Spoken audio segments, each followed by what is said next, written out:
Shalom, horas baik kita Bapak Ibu Saudara-saudari yang dikasihi oleh Tuhan Yesus Kristus dimanapun kita berada. Berjumpa lagi di jam Jepek Alai Maripora. Sebelum saya menyampaikan firman Tuhan, terlebih dahulu kita berdoa. Bapa dalam surga, kami bersyukur buat kasih karunia Tuhan yang menyertai kami. Kami mau mendengarkan firman Tuhan, berfirmanlah Tuhan, kami telah siap mendengarkannya. Dalam nama Yesus Kristus kami berdoa. Amin.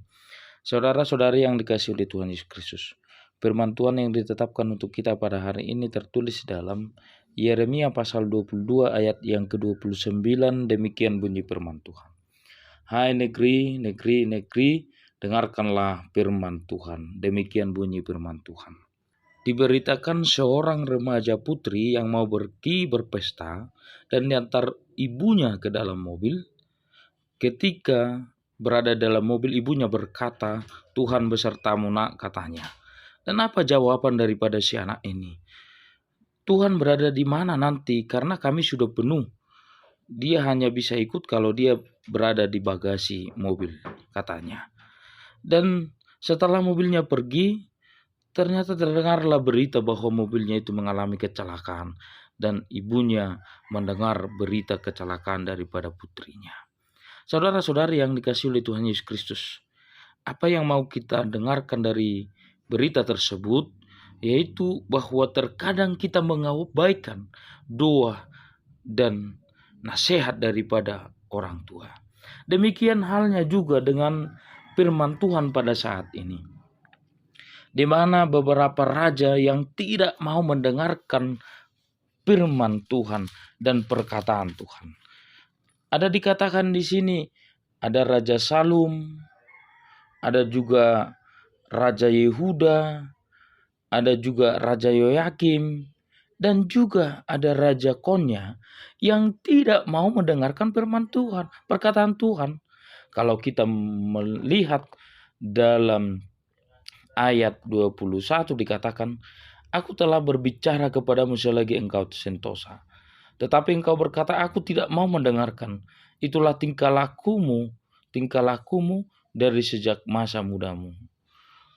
Saudara-saudari yang dikasihi oleh Tuhan Yesus Kristus, ketika mereka tidak mau mendengarkan perkataan Tuhan, mengabaikan perkataan Tuhan, mereka akan mendapat ganjaran dari apa yang mereka lakukan.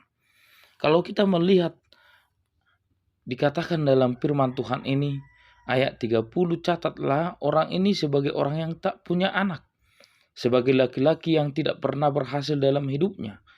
Sebab seorang pun dari keturunannya tidak akan berhasil duduk di atas tahta Daud dan memerintah kembali di Yehuda." Demikian dikatakan dalam firman Tuhan ini. Yang berarti ketika orang tidak mendengarkan firman Tuhan, ketika mereka mengabaikan perkataan Tuhan, maka apa yang terjadi? Mereka terbuang kepada pembuangan Babel di bawah Raja Nebukadnezar. Itulah yang terjadi, ada hukuman yang mereka dapat, ganjaran dari apa yang mereka lakukan, yaitu kejahatan-kejahatan, perbuatan-perbuatan yang tidak sesuai dengan perintah Tuhan. Mereka tidak mendengarkan perkataan Tuhan. Maka firman Tuhan ini sangat penting kita renungkan dalam hidup kita. Mendengarkan firman Tuhan sangat penting. Karena berkata, berbahagialah orang yang mendengarkan firman Tuhan serta memeliharanya di dalam hatinya.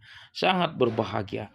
Kalau kita melihat dalam Mazmur 1 itu, bahwa orang yang mendengarkan Tuhan, yang mendengarkan perintah Tuhan, dikatakan seperti pohon yang ditanam di tepi aliran air, yang menghasilkan buahnya pada musimnya, yang tidak layu dayunnya, apa saja yang diperbuatnya berhasil.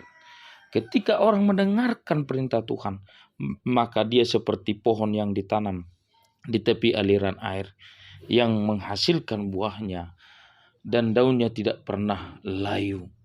Dan apa yang diperbuatnya berhasil. Tetapi ketika kita tidak mendengarkan perintah Tuhan, apa yang terjadi? Tuhan akan menghukum kita. Saudara-saudari yang dikasihi oleh Tuhan Yesus Kristus, marilah kita selalu mendengarkan perintah Tuhan, firman Tuhan dalam hidup kita sebagai pedoman kehidupan kita sehari-hari. Dan juga Mari kita mendengarkan perintah-perintah yang baik, nasihat yang dalam hidup kita, agar kita menjadi anak-anak Tuhan di dunia ini, anak-anak terang. Tuhan Yesus memberkati. Kita berdoa. Kami bersyukur buat firman Tuhan yang telah kami dengarkan. Biarlah firman Tuhan bertumbuh berakar berbuah dalam hidup kami. Dalam nama Yesus Kristus kami berdoa. Amin. Horas shalom bagi kita.